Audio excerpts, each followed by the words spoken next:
करवावहै तेजस्विनावधीतमस्तु मा विद्विषावहै।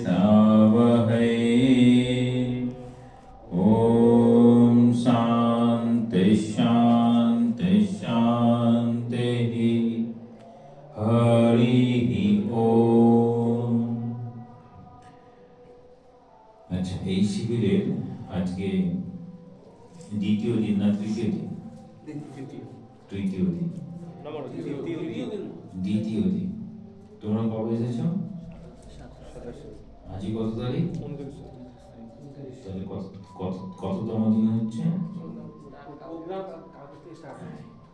প্রোগ্রাম কালকে থেকে স্টার্ট হলেও আজকে কিন্তু তোমরা তৃতীয় দিনে রয়েছে। আমার বিষয়টা কি আছে? ব্যক্তি কাকে বলে?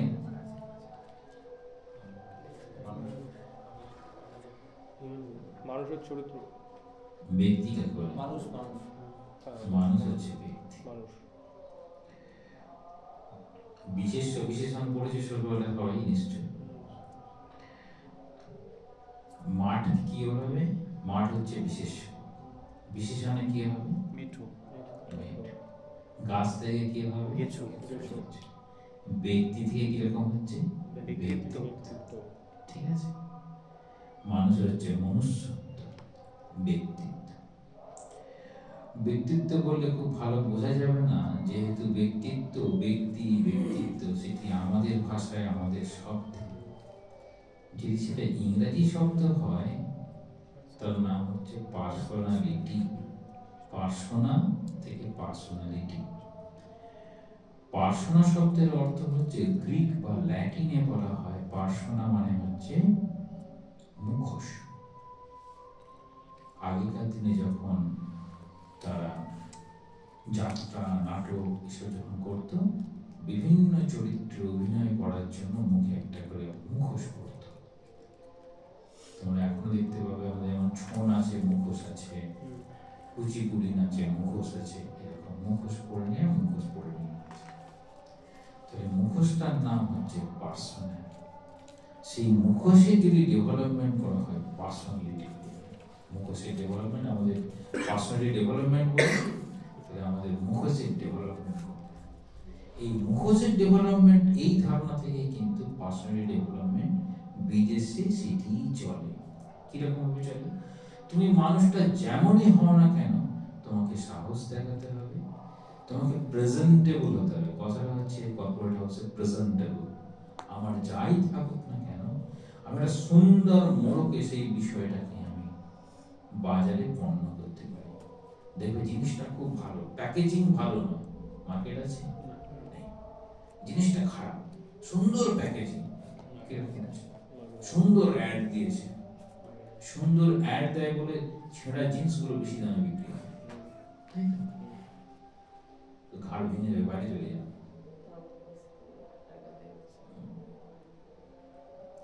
তাহলে বিষয় হচ্ছে এই যে প্যাকেজিং বিষয়টা, তাহলে একটা মানুষকে প্যাকেজিং করতে হবে কিরকম?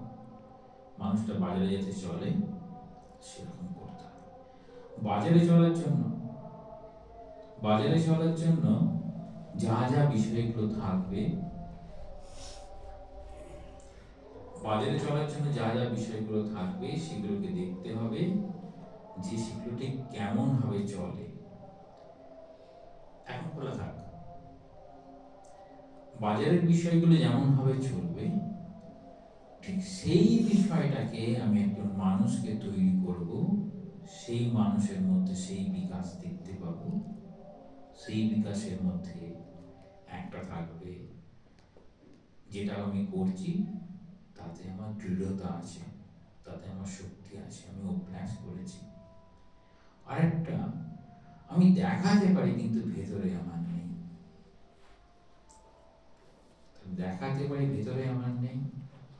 আমাদের বলি কি, আমার ভেতরে যা আছে আমি সেটাকেই প্রকাশ করব। সেটা হচ্ছে প্রকৃতি, আর্টিফিশিয়াল নয়। প্রকৃতি কিরকম? গাছ আছে, তার ফুল দিতে পারে, গাছ আছে, সে ফল দিতে পারে। আর আর্টিফিশিয়াল এখানে আর্টিফিশিয়াল কিছু আছে কি? এখানে বুঝি মনে হচ্ছে নেই। অনেক জায়গায় দেখবে সুন্দর পাতা, প্লাস্টিকের পাতা, সুন্দর ফুল, প্লাস্টিকের ফুল, আর্টিফিশিয়াল। তাহলে একটা আর্টিফিশিয়াল আমি ছবি তুলে বোঝাতে পারি না, এটাকে বোঝা যাচ্ছে না। ছোটবেলায় আমরা একটা রং পড়েছি না, যে কোনটা সত্য সেটা নিরূপণ করব কি করে?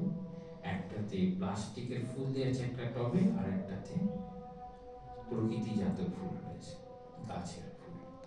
বলছে জানলাটাকে খুলে দাও, দেখো কিছু পতঙ্গ চলে আসবে, বিশেষ করে মৌমাছি। তারা এসে প্রথমে তারাও কি হবে, বিভ্রান্ত হয়ে যাবে, কোনটা ঠিক কোনটা ভুল, দুটোর উপরেই ঘোরাঘুরি করবে। কিছুক্ষণ পরে ওই অরিজিনালটাতে চলে যাবে, আর প্লাস্টিকের ফুলে দেখি আর যাবে না। তাহলে এটা কি হলো? মানুষকে চিনতে হলে কি করতে হবে? স্বামীজি বলছেন যে বহু সঙ্গ না করলে মানুষ চেনা যায় না। কোনো মানুষকে দেখে আহা কি সুন্দর দেখতে, নিশ্চয়ই ভালো হবে লোকটি, তাই গেলাম, তারপর না দেখতে তো ভালো কিন্তু কোনো কাজে নয়। ধরো ডালিয়া ফুল খুব দেখতে খুব সুন্দর, না তোমাকে মধু দেবে না গন্ধ দেবে, তাই না? ওই বাগানে শোভা পাবে এই পর্যন্ত। তো এই কার কি গুণ আছে সেটি জানার জন্য আমাদের বেশি দিন থাকতে হয়, তার সঙ্গে দেখতে হয়। কিন্তু যে রকম করছে তার কি রকম শক্তি বলছেন। এখন আমরা দেখি এটাকে বলা হয়, একটাকে বলা হয় ফ্যাশন, একটাকে বলা হয় স্টাইল। তাদের বড় বড় ফুটবলার সুন্দরভাবে চুল কেটেছে, সে নিজেকে প্রকাশ করছে আমি এই চুলটা যেখানে দেখতে হবে সেখানেই আমি, তাই না? পিছন থেকে একরকম চুল করেছে, পিছে হয়তো একটু মার্ক করে নিয়েছে, কিন্তু তার আগে সে জীবনে কত কষ্ট করে ওই রকম বড় ফুটবলার হয়েছে। সারাদিন হয়তো 8 ঘন্টা 10 ঘন্টা প্র্যাকটিস করেছে। বেশিরভাগ ফুটবলার দেখা যায় যে জন্মগত সূত্রে কিন্তু দরিদ্র পরিবারেই বড় হয়েছে। ফুটবলারদের ক্ষেত্রে দরিদ্র পরিবারেই বড় হয়েছে, কত কষ্ট করেছে, তারপর সে একটা জায়গায় দাঁড়িয়েছে। তারপর সে যেটা করছে আমরা তাকে অনুকরণ করছি, ইমিডিয়েট করছি, অনুকরণ করছি, তাকে অনুকরণ করে। তখন কি বলছি, সে যেটা করেছিল তার সেটা স্টাইল ছিল, আমরা সবাই অনুকরণ করে বলে দিলাম ফ্যাশন হয়ে গেছে। তাহলে আমরা অনুকরণ করে ফ্যাশন হয়েছি, কারণ আমার মধ্যে বাকি গুণগুলো নেই। তাহলে তার চুল কাটাটুকু আমি নিয়েছি, বাকি আমি আর কিছু নিতে পারলাম। তাহলে এটা কি বলবো, বাইরে থেকে আমরা ওই প্যাকেজিং এর বাইরের প্যাকেজটা নিয়েছি, ভেতরের মেটেরিয়ালটাতে বলবো। ভারতবর্ষের মানুষও তাই। স্বামীজি বলছেন না স্বদেশ মন্ত্রে কি, পরণকরণ, পরমুখ অপেক্ষা, দাস সুলভ দুর্বলতা, ঘৃণিত লজ্জাকর, বলছেন না এই মাত্র সহায়ে তুমি তাহলে কি বলছেন, এই যে পরণকরণ, পরমুখ অপেক্ষা, দাস সুলভ দুর্বলতা, এগুলো কি করে? এইগুলো হচ্ছে আমাদেরকে ওই যে পরিশ্রম করে যে একজন ফুটবলার হয়েছে, সেখান থেকে আমি অনুকরণ করছি না, শুধু ফ্যাশনটুকু। তাহলে আমাদের হচ্ছে না। তাহলে ব্যক্তিত্ব বলতে কি বোঝাবে? একজন ব্যক্তি যেভাবে চিন্তা করে, যেভাবে কথা বলে, যেভাবে আচরণ করে, সে নিজেকে জগতে যেভাবে প্রকাশ করে, সেটি তার হবে ব্যক্তিত্ব। তাহলে একজন ব্যক্তি যেটা সে প্রকাশ করছে সেটা হচ্ছে ব্যক্তিত্ব। যেটা প্রকাশ করছে সেটাতে যদি কোনোটাতে খুব বড় মাপের গুণ না থাকে, যেমন একজন ফুটবলার ফুটবলটাকে এস্টাবলিশ করে, মানে একটা গাছ, সেই গাছটা না তো ভালো ফুল দিতে পারে, না তো ভালো ফল দিতে পারে, এইরকম যদি হয়, সেই গাছের কি কোনো সেরকম, আমরা কি বলি এগুলো সব জঙ্গলি গাছ। সেই গাছটা না খুব ভালো ফুল দিতে পারে, না খুব ভালো ফল দিতে পারে, না খুব ভালো কাঠ দিতে পারে।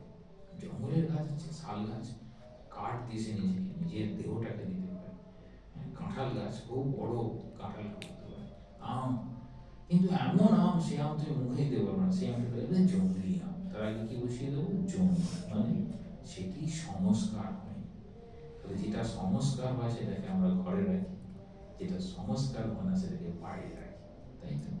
এই রাস্তার কুকুর, আবার সেই কুকুরের একটা কোনো বাচ্চাকে তুমি ছোট থেকে বড় করেছো, না এটি রাস্তার হতে পারে কিন্তু আমি ছোট থেকে বড় করেছি, তাহলে ফলে সংস্কৃতি হয়েছে। ওই সংস্কার লাভ করে একজন ব্যক্তি ব্যক্তিত্বকে পেতে পারে। ব্যক্তিত্ব কিভাবে হবে না, সেটা তার চিন্তা ভাবনা, কর্ম। চিন্তা ভাবনা এবং কর্মতে নিজেকে প্রকাশ করছে, তাহলে চিন্তা ভাবনার মধ্যে একটা ধারাবাহিকতা আছে। মানে আজকে বললো আমি ফুটবলার হব, কালকে বলবো না আমি একটু ভলিবল খেলবো, কোন খেলাটাই ভালো হবে। সে বাকি খেলতে পারে, কিন্তু কোনটাতে ফোকাস করতে হবে। আমাদের কি হয়েছে, ক্লাস 10 পর্যন্ত আমরা সব সাবজেক্ট পড়ি, 11 12 ভাগ হয়ে যায়, তারপর গ্র্যাজুয়েশনে আবার ভাগ হয়ে যায়, তারপর যখন পিএইচডি করবে কোনো একটা সাবজেক্টে, ছোট্ট একটা পোর্শন নিয়ে অনার্স করবে একটা সাবজেক্টকে নিয়ে, ওই যতক্ষণ এমনি ক্লাস, ও তো মাধ্যমিক পাস করেছে মানে এমনি এমনি পাস করার মতোই যাবে। কিন্তু না, উনি পিএইচডি করেছেন, ফিজিক্সে করেছেন, ন্যানো টেকনোলজিতে করেছেন, আরো স্পেসিফিকেশন। ডাক্তার দেখাতে আমরা যখন যাই, আচ্ছা, যখন আমরা ডাক্তার দেখাতে যাই তখন আমাদের কি হয়, যখন ডাক্তার দেখানো হয় তখন খুব ভালো করে বুঝতে হবে আমার চোখের অসুবিধা হচ্ছে, তুমি আই স্পেশালিস্টের কাছেই যাবে কি না, কিন্তু বাকি কারোর কাছে যাবে কি না। এইবার বলছি স্পেশালাইজেশন কিভাবে করছে।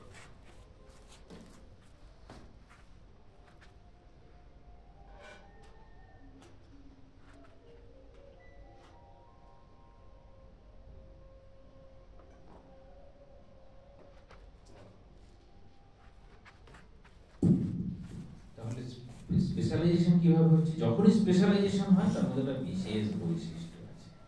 স্পেশালাইজেশন যতক্ষণ না করতে পারছে ততক্ষণ একজন ব্যক্তির ব্যক্তিত্ব হচ্ছে না। একজন অনেক পড়াশোনা জানে, হয়তো সে সায়েন্সের লোক, কিন্তু সে খুব ভালো কবিতা লিখতে শুরু করে, সে হয়ে গেল কবি। এরকম আমাদের আছে, খুব ভালো পড়াশোনা, তারপর হয়ে গেল দেশপ্রেমিক আছে। তাহলে বলছেন এবার আমার ভালো লাগা যেটা, সেটাকেই যদি আমি জীবনের কি মনে করি, জীবনকে আমি ওই পথেই পরিচালিত করব। হবি অ্যান্ড জব মিট টুগেদার। যখন আমি আমার যেটা হবি সেটাই আমার যদি জব হয়, তখন আমার কিরকম হবে, তখন আমি ওই দিকেই আগাবো। তখন তাতে এত শক্তি আসবে যে আমাকে অন্য কিছু প্রভাবিত করতে পারবে। সেরকম ভাবে বলে পরে দেশপ্রেমিক, ধরো স্বামী বিবেকানন্দের মধ্যে অনেক গুণ ছিল, তিনি ভালো লিখতে পারতেন, ভালো গান গাইতে পারতেন, সবকিছু জায়গায় আমরা কি বলবো না সন্ন্যাসী বিবেকানন্দ। সন্ন্যাসীটা হচ্ছে তার মূল অবস্থা, তারপর তিনি সবাই প্রকাশ করেছেন। ঠাকুর বলছেন অনেক গুণ আছে, যেমন ধরো এই সুভাষচন্দ্র বোস, তিনি অনেক বিদ্যা বুদ্ধি সবেতেই বেশ করেছিলেন, কিন্তু তারপর তিনি কোথায় এলেন, তিনি আসছেন ওই রকম জায়গাতে যেখানে দাঁড়িয়ে তিনি হয়ে গেলেন, তিনি দেশপ্রেমী, দেশের জন্য তিনি প্রাণ দিতে পারেন, দেশের জন্য ভাবতে পারেন। এরকম ঈশ্বরচন্দ্র বিদ্যাসাগরের প্রচুর গুণ আছে, তার সঙ্গে কিন্তু না তিনি সমাজ সংস্কার। তিনি কিরকম সাহিত্য, খুব সুন্দর সাহিত্য, ছোটদের মানুষ করার জন্য খুব সুন্দর সুন্দর বই, প্রচুর কিছু লিখেছেন, কিন্তু তিনি কোথায় দাঁড়ালেন শেষে, সমাজ সংস্কার, সমাজের ভাবনা। রাজা রামমোহন রায়ের ক্ষেত্রেও তাই। কোন কোন রাজা থাকে, সেই রাজা নিজেকে সেই সন্ন্যাসীর মতো নিজেকে প্রকাশ করে। ঠাকুরে বলছেন জনক রাজার কথা, তিনি রাজা কিন্তু সন্ন্যাসীর মতো কোনো কিছুতেই তার ভোগ্য বস্তু তার কোনো আগ্রহ নেই, কিন্তু তিনি রাজা। ওই রাজা ও ঋষি রাজর্ষি এরকম বলছেন জনক রাজা। তাহলে ব্যক্তিত্ব যদি কিরকম হবে না, আমার যেটি ভালো লাগে, আমার চিন্তা ভাবনা কর্ম সব কিছুর মধ্যে আমার যেটি প্রধান, সেটি হচ্ছে আমার ব্যক্তিত্বের পরিকাঠামোকে তৈরি করতে হবে। আমাদের সাধারণভাবে আমরা জন্মগ্রহণ করি, এত কিছু করলাম, তারপর আমাদের মৃত্যু হয়ে গেল, আমাদের তো কোনো ব্যক্তিত্ব হলো না। কিরকম হয় বুঝলেন? আমি দেখলাম তো আমার দাদু কত কি করলো, বাবার জন্য কত করলো, কত সম্পদ রাখলো, ওই দাদুর কথা তো কোনো ব্যক্তিত্বের মধ্যে পড়লো না। কেন হলো? তিনি কোনোটাকেই বিশেষ আগ্রহের সঙ্গে জীবনে গ্রহণ করেন, কোন বিষয় নেই। তাহলে একটাকে বলছে এই ক্লাস 10 এর মতো সব সাবজেক্টগুলো নিয়ে থাকবে, কোনোটাই প্রধান হবে না। তাহলে জেনারেল স্টুডেন্ট হয়ে গেল। এই জেনারেল স্টুডেন্ট থেকে তারপর স্পেশালাইজেশন, যাদের এই স্পেশালাইজেশন ঘটবে তাদেরকেই আমরা বলি ব্যক্তিত্বের বিকাশে তারা সফলতা লাভ করেছে। তবে এই ব্যক্তিত্ব, ব্যক্তি ও ব্যক্তিত্বের বিকাশ যদি বলি, তাহলে আমরা সাধারণ ব্যক্তি, এখানে ব্যক্তিত্বহীন ব্যক্তি, জেনারেল স্টুডেন্ট হয়ে গেল ব্যক্তিত্বহীন ব্যক্তি। আমাদের কোনো ব্যক্তিত্ব গড়ে উঠলো না। কেন গড়ে উঠলো না? না আমি নিজের জীবনের পরিকাঠামোতে কোনো বিশেষ কোনো ভাবকে গ্রহণই করতে পারলাম না। না আমি ভালো গায়ক হলাম, না আমি ভালো আবৃত্তি করতে পারলাম, না আমি গল্প বলতে পারলাম। কেন হলো এরকম? না সব কিছুতেই আমি ভয় পেয়েছি। হয়তো আমার শক্তি ছিল, ভালো গান করতাম, আচ্ছা গান করলে কি আমি খেতে পাবো? খাওয়া পড়ার ভয় ছিল। অর্থাৎ আমার যে বেসিক নিড সেটা কি আমি নিজে নিজে জোগাড় করে নিতে পারবো? তাহলে এবার বলছেন বেসিক নিড যেখানে প্রধান হয়ে দাঁড়াবে, তো সেখানে কোনো রকম ব্যক্তিত্বের বিকাশ ঘটার সম্ভাবনা নেই। যেই বেসিক নিডকে ঊর্ধ্বে চলে যাবে, মানে ধরো মনে করো আগেকার দিনে সায়েন্টিস্টের কথা, অত বেশি দূর পড়াশোনা হয়নি, অনেকের নাম পাবে, বেশি দূর স্কুল কলেজে বেশি দূর পড়তে পারেন, কিন্তু তিনি খুব ভালো ভালো আবিষ্কার করেছেন। আবার তুমি রবীন্দ্রনাথ ঠাকুরের কথা মনে করো, বেশি দূর স্কুলের জায়গা যায়নি, কিন্তু এত বড় সাহিত্যিক হলেন। তখন না ওনার তো বাড়ির পরিবেশ ছিল, তখনই বলা হয় কি করতে হয় না থিঙ্ক আউট অফ বক্স। যারা ওই প্যাটার্ন না চিন্তা করবে, অন্যরকম চিন্তা করতে পারে, তারা খুব বড় মাপের মানুষ হয়ে যায়। বলছে আমি তো সাধারণ মানুষ, আমি তো সেরকম পারি না। স্বামীজি কর্মযোগ যখন দেখবে তখন দেখাচ্ছেন, স্বামীজি বলছেন নিউটন দেখছে আপেলটা পড়লো। আচ্ছা এর আগে কি কোনো আপেল পড়েছিল না গাছেই ছিল? অবশ্যই বলছিল। হ্যাঁ অবশ্যই পড়েছিল। তাহলে আপেল পড়ে, কিন্তু এরকম চিন্তা কেউ করেনি, এটা নিউটন চিন্তা করেছে। তাহলে যারা এরকম ভাবে চিন্তা করে তারাই আজকে সায়েন্টিস্ট। এই যে ফোনের আবিষ্কার, ধরো ফোন আবিষ্কার হয়েছে, কিন্তু দেখো আমাদের যদি খুব ভালো করে ভাবি, ভারতবর্ষের সব থেকে বড় আবিষ্কার যদি বলো, আমার তো ধারণায় মনে হয় মুড়ি হচ্ছে সব থেকে বড় আবিষ্কার। যে মুড়িটা আমরা খাই, উইদাউট এনি প্রিজারভেটিভ 1 মাস তো থাকতেই পারে, বেশি থাকে। হ্যাঁ, তৈরি করার জন্য খুব বেশি কষ্টই করতে হয় না। তুমি দেখো কেক তৈরি করতে যা ইনগ্রেডিয়েন্ট লাগে, মুড়ির ক্ষেত্রে হতে কিছু লাগে না। তাহলে আমাদের ঠাকুমা বা তার ঠামিদেরকে এই পুরস্কারটা দেওয়া উচিত ছিল। আচ্ছা কেন করেছে? তারপরে আসবে কেন করেছে না, তারা চাইতেন আমাদের সন্তানরা ভালো থাকবে। দেখবে এখনো পুরোনো দিনের মায়েরা ওই না শুধু প্যাকেটের জিনিস খাওয়া, সেগুলো ভালো নয়, তারা জানেন না, কিন্তু এর মধ্যে কেন ভালো নয় বলে তারা বলে না ওই প্যাকেটের জিনিসে তো আমাদের ভালোবাসাটা যুক্ত নেই, তো আমরা যদি রান্না করে খাওয়াই, কি বলে একটু রান্না করে খাও, বাড়িতে বলেন একটু রান্না করে খাও, রান্নায় কি আছে, দোকান থেকে কিনে খাওয়াতে পারে। বড় বড় শহরে যাবে, তোমার জন্য কেউ রান্না করবে না, দোকান থেকে কিনে খাইয়ে দেবে, খুব সুন্দর সুন্দর খাওয়াবে। তাহলে সেটি হচ্ছে মুখোশ, বুঝতে পেরেছি? আর আমাদের দিদিমা ঠাকুমা বা গ্রামের মায়েরা কি করবে না, আমরা নিজেরা এসে করে খাওয়াবো। আমরা যখন করি আমাদের একটা মনের ভাব থাকে, সেই মনের ভাবটাই হচ্ছে ওই দোকানে কেনার আর নিজে তৈরি করে খাওয়ানোর পার্থক্য। তাহলে এই বলছে একটা হচ্ছে আর্টিফিশিয়ালি আমি পার্সোনালিটি ডেভেলপমেন্ট করতে পারি, আর একটা পার্সোনালিটি ডেভেলপমেন্ট আমার শখকে অরিজিনালিটি। তাহলে আমার অরিজিনালিটি যখন আসবে তখন সেখানে কি হবে, প্রত্যেকেই আমরা ভিন্ন ভিন্ন ব্যক্তিত্বের প্রকাশ দেখতে পাবো। আর যখন আর্টিফিশিয়াল হবে তখন সবার মধ্যে কিরকম, যেমন ইভেন্ট ম্যানেজমেন্ট যারা আছে হেসে হেসে কথা বলবে, ওই কাস্টমার কেয়ারের মানুষরা যেমন হেসে হেসে কথা বলবে, রিসেপশনিস্টরা হেসে হেসে কথা বলবে, তাদের ভেতর থেকে সেটা হাসি না, কিন্তু এমনভাবে অভ্যাস করেছে মনে হবে যেন ভেতর থেকে হাসছে। তাহলে এই যে বলছি জগৎটাকে ম্যানেজ করার জন্য আমরা বেশিরভাগ ক্ষেত্রে যে ব্যক্তিত্বের বিকাশের কথা বলি, স্বামীজির ভাবনায় সেই ব্যক্তিত্বের বিকাশ কিন্তু নয়, বা ভারতীয় ভাবনায় সেটি নয়।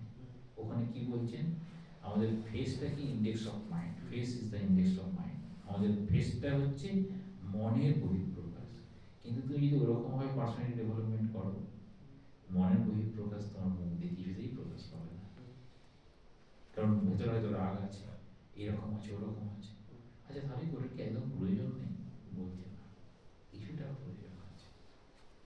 অনেক সময় কাউকে রাগ দেখালে পরে হয়তো পরে আমারই অসুবিধা হতে পারে, আমি তাকে রাগ না দেখিয়েও থাকতে পারি, নিজের বহিঃপ্রকাশ না জানিয়েও থাকতে পারি।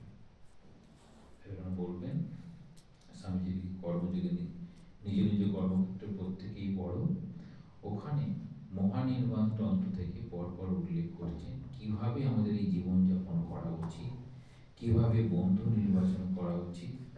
এই বলতে গিয়ে সেখানে এসেছেন, এই যে আসছেন,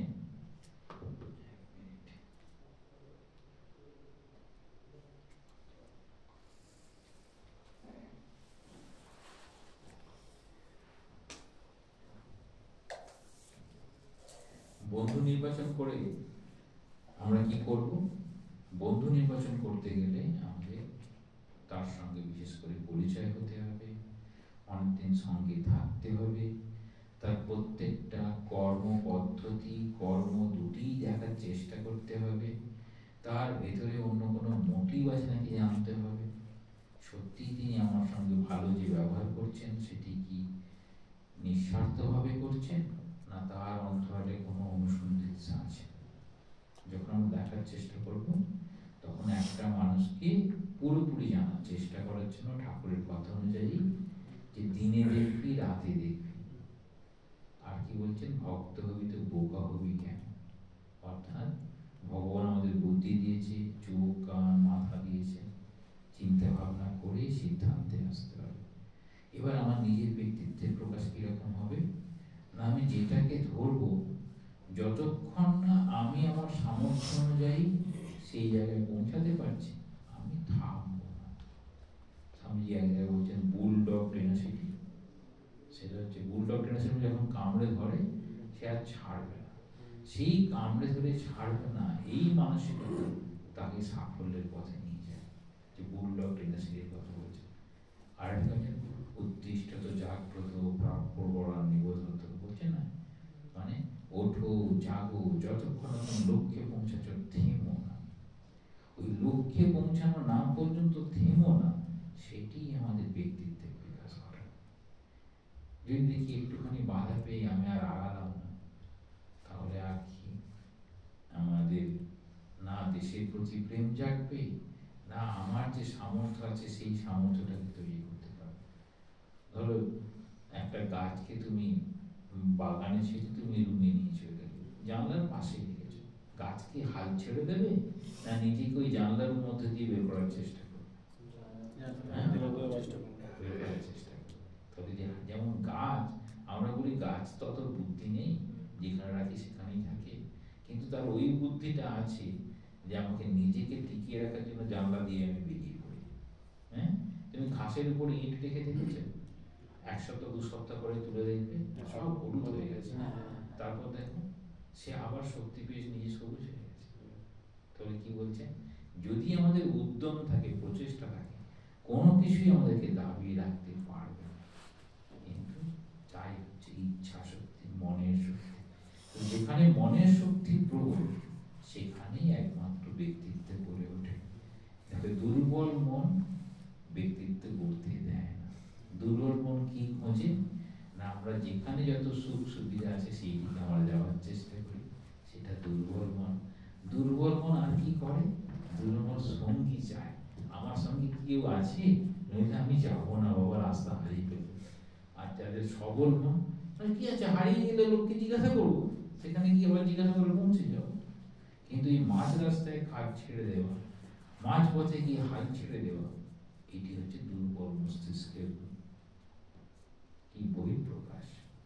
যার দুর্বল মস্তিষ্ক হবে তারই ওইটি হবে, বাকিরা কোথায় যাবে, নিজের জায়গায় পৌঁছে যাবে। আমাদের ক্ষেত্রে বলছেন এই একজন ব্যক্তির তার ব্যক্তিত্বের বিকাশ করবে কিভাবে, না ব্যক্তিত্বের বিকাশ ঘটার পথে যা কিছু অন্তরায়, তার যদি বন্ধুরা তার বিকাশের অন্তরায় হয়, বন্ধুদের সরিয়ে দেবে, এমনকি বাবা মা অন্তরায় হলে সেখানেও সরে যাবে। এমনকি তার দেশ যদি অন্তরা হয় সেখানেও শেষ হয়ে যাবে। আমরা দেখি নিজেকে প্রতিষ্ঠা করার জন্য কত ছেলে মেয়ে বিদেশ চলে যাচ্ছে, না আমার দেশে হবে না, আমি যেটা নিয়ে ভাবছি আমি দেশে পারবো না সেটাকে তৈরি করতে, আমি বাইরে যাবো, আমার দরকার হয় আমাকে হোস্টেলে থাকতে হবে, নাহলে আমি পড়তে পারবো না, ঠিক আছে বাড়ির বাইরে যাবো, না হোস্টেলে থাকবো, মা সুন্দর রান্না করে খাওয়াই খেতে পাবো না, তাহলে মায়ের রান্না খাওয়ার জন্য সেটা যেটা হতে পারতো সেটাও সে করবে। তাহলে দেখতে হবে তাহলে নিজের সুখ সুবিধাকে যে বিসর্জন দিতে পারে সেই একমাত্র করে উঠতে পারবে। এই নিজের সুখ সুবিধাকে বিসর্জন স্বামী বিবেকানন্দ কিরকম দিলেন, গোটা ভারতবর্ষ পরিব্রাজক হিসেবে রয়েছে, বিদেশে গেলেন, খুব ভালো করে জানেন আমাদের এই হিন্দু সমাজ যারা কালা পানি পার হয় তাকে আর গ্রহণ করে না, ভালো করে জানেন, তবুও তিনি কি গিয়েছেন না যান? আচ্ছা যদি না যেতেন তাহলে হিন্দু ধর্ম প্রতিষ্ঠা হতো? তাহলে এই যে অনেক সময় ভবিষ্যতে যা হবে হবে দেখা যাবে, আমি এখন এটাকে করবই, এই যে টেনাসিটি সেটি কিন্তু আমাদের ওই জায়গায় নিয়ে যায়। আমাদের প্রত্যেকটা বিষয়েই তাই, প্রথমে ভীষণ বাধা আসে, সেই বাধাকে যদি অতিক্রম করতে না পারে তাহলে সম্ভব নয়। তোমরা যারা সাইকেল চলা শিখেছো তারা প্রত্যেকেই জানে সাইকেল চালাতে গেলেই পড়তেই হবে, আমি পড়বো না সাইকেল চালানো শিখবো হবে? সে তো হবেই। সাঁতার কাটবে, সেই সাঁতার শেখার জন্য বলো না আমি পুকুরের জল খাবো না, সাঁতার শিখে যাবো, হবে? হবে না। আচ্ছা মাছ খাও, একবারও গলায় কাঁটা লাগবে না, মাছ খাওয়া সম্ভব? তাহলে কি মাছ খাওয়া ছেড়ে দিয়েছি? না সাইকেল চালানো ছেড়ে দিয়েছি, না সাঁতার দেওয়া ছেড়ে দিয়েছি? তাহলে প্রথমে আমাদের অসুবিধা হবে। আমরা প্রথমেই যদি মনে করি অসুবিধা হবে না, আমি এমনভাবে চলবো, তাহলে আমি বেশি দূর আগাতে পারবো না। তাহলে জলে নেমে সাঁতার দেওয়া সম্ভব নয়, সাইকেলে উঠে চালানোও সম্ভব নয়। হ্যাঁ, মায়েরা সকালবেলা জোর করে কোন কোন মাসে আছে না তেতো খাওয়াবেই, কারোর ভালো লাগে না দিতে, কিন্তু মা জানে যে জোর করে না খাওয়ালে পরে এর পিছনে আগে বেশি সময় দিতে হবে, কারণ রোগে বেশি পড়বে আর তারপর মায়ের বেশি সময় হবে। এই জন্য বলছেন এই প্রত্যেকটা বিকাশ যখনই যার বিকাশ ঘটবে, ব্যক্তির ব্যক্তিত্বের বিকাশ, গাছেরও বিকাশ, গাছ যদি ফল ফুল না দেয় তাকে আমরা সেরকম ভাবে মর্যাদা দিই। আমাদেরও জীবনটাকে যদি জীবনে যদি সফলতা পেতে হয়, আমরা সফলতা পেতে চাই, প্রত্যেককেই কষ্ট স্বীকার করতে হবে। আমরা সহজ ভাষায় বলে না, বাংলা ভাষায় কষ্ট না করলে কেষ্ট পাওয়া যাবে। হ্যাঁ, তাহলে এই যে পরিশ্রমটাই হচ্ছে মূলধন। ছাত্র জীবনের পরিশ্রমটাকে বলা হয় তপস্যা। কি বলা হয় কিরকম তপস্যা? কিরকম? ছাত্রানাম অধ্যয়নম তপ। পড়তে কার ভালো লাগে? খেলতেই তো ভালো লাগে, বলছে না পড়তেই হবে, ওটাই তো না তপস্যা। ঠিক একই রকম কাজ করতেই হবে। সবাই আমরা শুয়ে শুয়ে থাকতে ভালোবাসি, স্বামীজি এটাকে বলছেন কুসুম শয্যায় শুয়ে কার কবে ব্রহ্ম জাগরিত হয়েছে। কুসুম শয্যা মানে হচ্ছে সুন্দর বিছানা, নরম গদিওয়ালা বিছানা, এই শুয়ে পড়া, ওটা শুয়ে আমাদের কিছু লাভ হবে না। তাহলে কষ্ট করতে হবে, পরিশ্রম করতে হবে, তার আগে চিন্তা ভাবনাটাকে পরিষ্কার রাখতে হবে।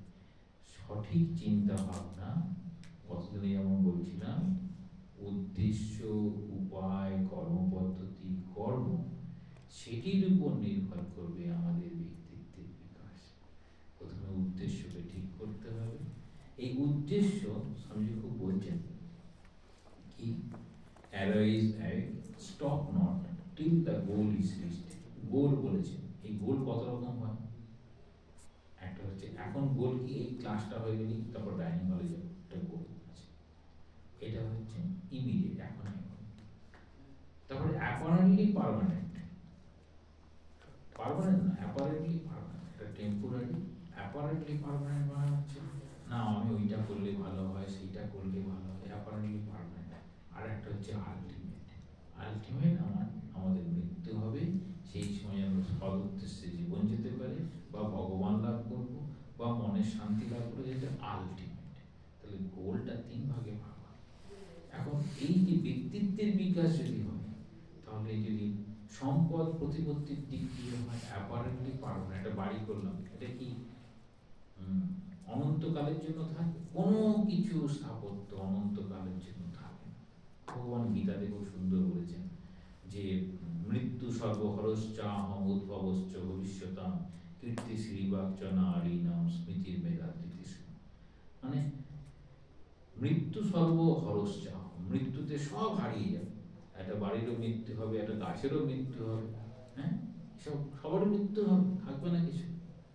আলটিমেট হচ্ছে যেটা আমার থাকবে সেটা ওই গতির কথা বলা হবে। তাহলে একটা হচ্ছে ইমিডিয়েট, একটা হচ্ছে অ্যাপারেন্টলি পার্মানেন্ট, আর একটা হচ্ছে আলটিমেট। তাহলে আলটিমেটের আগে দেখতে হবে তার বাকিগুলো করেছে কিনা। তাহলে ইমিডিয়েট, আমাদের প্রত্যেকের একটা ইমিডিয়েট গোল থাকে, আমাকে এটা এখনই করতে হবে। এই যে ক্লাসে আসতে 8:25-এ আসার কথা, 8:35-এ আমি লক করতে বলেছিলাম। কেন না, এইটুকু নিয়মানুবর্তিতা না থাকলে পরে তার ব্যক্তিত্বের বিকাশ, এই বিষয়টা শোনার প্রয়োজন নেই। আমি প্রথমেই 10 মিনিট লেট করে দিলাম, তাহলে জীবনটা কত লেটে যাবে? জীবনটা লেটটা শুরু কখন হয়েছে? এই ক্লাসেই শুরু হয়ে, অথচ এটার জন্যই আসা। এই এই বিষয়টাকে নিয়ে এরকম ভাবে ভাবা যেতে পারে যে ব্যক্তি তার ব্যক্তিত্বের বিকাশে নিজের সফলতা যদি মনে করে, তাহলে সেরকম আগাবে।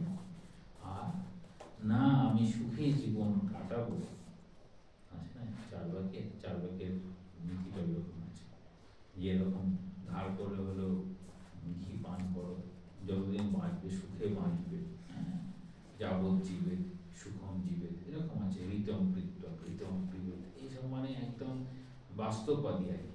আরে আমি ধার করে মরে যাই, দেখা দরকার নেই, নাচি সে সুখ করে। ওই রকম একটা অ্যাটিটিউড আছে, যে অ্যাটিটিউড দিয়ে কখনোই ব্যক্তিত্বের বিকাশ সম্ভব। তাহলে ব্যক্তি তার ব্যক্তিত্বের বিকাশ করতে হবে। তাহলে ব্যক্তির নিজের চিন্তা ধারা, কর্ম,